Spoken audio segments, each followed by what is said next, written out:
कुछ नहीं है। तो ये आप लोग आए हैं ना? हाँ ठीक है, गाँव का आदमी। हाँ, गाँव का आदमी तो क्या हुआ, वो गलत काम करते समय आपको देखता नहीं है। 100 से ज़्यादा लेके गया, 100 से ज़्यादा गाय लेके गया, मालूम है? हाँ, क्या मालूम नहीं है? मोस्ट वांटेड है डीकासिया, हम लोगों को मालूम है, पुलिस को मालूम है। पहले वो सुपारी का कारोबार करता था। तो आप लोग का बात आदमी मालूम है, आपको आप लोग समझाते क्यों नहीं? अभी उसको बचाने के लिए क्यों आया? और धोलाई पुलिस देखेगा। हाँ, पुलिस प्रशासन देखेगा क्या करना है। हम तो आइन का आदमी नहीं है, पुलिस देखेगा क्या करना है। ठीक है। নমস্কার, পাবলিক নিউজ নেক্সট চ্যানেলে আপনাদের জানাই স্বাগতম। সংবাদ পড়ছি আমি বিশ্বজিৎ। মিজোরাম থেকে লক্ষ লক্ষ টাকার বার্মিজ গরু পাচারকাণ্ডের প্রধান দুই অভিযুক্ত ডি খাসিয়া ও বাপন দাসকে গ্রেপ্তার করেছে ধলাই থানার পুলিশ। শুক্রবার গভীর রাতে পৃথক পৃথক অভিযান চালিয়ে ডি খাসিয়া ও বাপন দাসকে গ্রেপ্তার করতে সক্ষম হন ধলাই থানার নবাগত ওসি কে আর হাজুরি। এদিন ধলাইয়ের জামিরকাল থেকে ডি খাসিয়া ও গুরুদয়ালপুর থেকে বাপন দাসকে গ্রেপ্তার করে ধলাই থানার পুলিশ। বার্মিজ গরু পাচারকাণ্ডে জড়িত দুই কুখ্যাত পাচারকারী ডি কাশিয়া ও বাপন দাসকে গ্রেপ্তার করার জন্য এদিন ধলাই থানার ওসি কে আর হাজুরিকে সাধুবাদ জানান বজরং দলের নেতা অমলেন্দু দাস। তিনি দুষ্কৃতীদের কড়া শাস্তি প্রদানের দাবি জানান। উল্লেখ্য, গত 24 মার্চ কাকবুড়ে পাচারকালে ধলাইয়ের রামপুর থেকে 9টি বার্মিজ গরু উদ্ধার করে কাছাড় পুলিশ। ওই সময় পাচারকারীরা পালিয়ে যেতে সক্ষম হয়। বিস্তারিত দেখতে থাকুন পাবলিক নিউজ নেক্সট চ্যানেলের ক্যামেরায়। ধন্যবাদ। গত আর 24 মার্চ আমাদের ধলাই সমষ্টির রামপু পুঞ্জি, সেই রামপু পুঞ্জিতে কাছাড় প্রশাসনের লোক এসে আর 25টা গরু বার্মিজ গরু, আমরা গোপন সূত্র মতে খবর পাওয়া গেছে 25টা বার্মিজ গরু পাচার হবে এবং সেখানে 9টা বার্মিজ গরু পাওয়া গেছে। এবং ওই সময় একটা গাড়ি AS11T5996 এল্টো গাড়ি, সেই এল্টো গাড়ির যে মালিক ছিল সে পলাতক ছিল এবং সঙ্গে ডি কাশিয়া বলে একজন পলাতক ছিল। ওদের দুজনকে গতকাল রাতে আর ধলাই ভারপ্রাপ্ত অফিসার কুলদীপ হুজুরি উনি পকড়াও করেছেন এবং তদন্ত চলছে।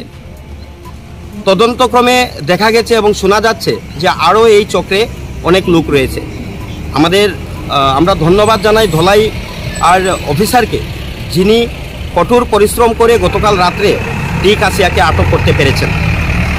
আমি সংগঠনের তরফ থেকে একটাই কথাই বলবো, কার্বি আলংয়ে যেভাবে মুস্তাফা আর বেগম বলে একজনকে এই গো পাচার তথা হত্যার কাণ্ডে জড়িত থাকা অবস্থায় 3 বছরের কারাদণ্ড এবং 3 লক্ষ টাকা জরিমানা করা হয়েছিল, ঠিক তদ্রুপ ওদেরকেও যাতে আর এই ধরনের শাস্তি হয়, এটা আমার প্রশাসনের কাছে অনুরোধ। কি লোক ধরা পড়েছে? দুজনকে পকড়া করেছে, তার মধ্যে যে গাড়ির মালিক AS11T5996 এর যে এল্টো গাড়ি, তার মালিক বাপন দাস এবং বাড়ি গুরুদয়ালপুর ফরেস্ট ভিলেজে, এবং আরেকজন রয়েছে যিনি যে মাস্টার মাইন্ড, সে হচ্ছে ডি খাসিয়া, জামিরকাল পুঞ্জিতে বাসা রয়েছে।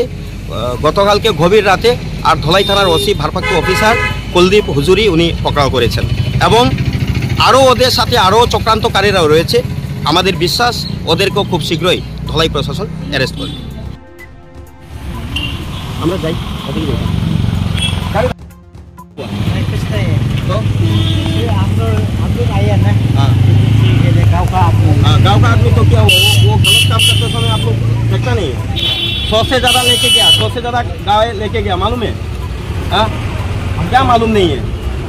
मोस्ट वांटेड है डीकासिया, हम लोगों को मालूम है, पुलिस को मालूम है। पहले वो सुपारी का कारोबार करता था। तो आप लोग का बात आदमी मालूम है, आप लोग समझाते क्यों नहीं? अभी उसको बचाने के लिए क्यों आया? और धोलाई पुलिस देखेगा। हाँ, पुलिस प्रशासन देखेगा क्या करना है। हम तो आइन का आदमी नहीं है, पुलिस देखेगा क्या करना है। ठीक है। আমরা যাই। कुछ नहीं है। तो ये आप लोग आए हैं ना? हाँ ठीक है, गाँव का आदमी। हाँ, गाँव का आदमी तो क्या हुआ, वो गलत काम करते समय आपको देखता नहीं है। 100 से ज़्यादा। আমাদের সংবাদ পরিবেশন আপনাদের ভালো লেগে থাকলে লাইক, শেয়ার ও কমেন্ট করে পরবর্তী সংবাদ তৈরি করতে আমাদের উৎসাহিত করুন। আমাদের চ্যানেলের নতুন ভিউয়ার্স হলে চ্যানেলটি সাবস্ক্রাইব করতে ভুলবেন না। পাবলিক নিউজ নেক্সট চ্যানেলের পক্ষ থেকে আপনাদের জানাই ধন্যবাদ। এতক্ষণ আমাদের সঙ্গে থাকার জন্য আপনাদের জানাই আন্তরিক অভিনন্দন, প্রীতি, শুভেচ্ছা ও ভালোবাসা। পাবলিক নিউজ নেক্সট নিউজ চ্যানেলটিকে বাড়িয়ে নিয়ে যেতে আপনাদের পরামর্শ, সাহায্য, সহযোগিতা একান্ত কাম্য। আপনাদের আশীর্বাদ আমাদের নিউজ চ্যানেলটি আগামী দিনে আরও বাড়িয়ে নিয়ে যেতে সাহায্য করবে। পাবলিক নিউজ নেক্সট নিউজ চ্যানেলের পক্ষ থেকে আপনাদেরকে জানাই ধন্যবাদ। এবারে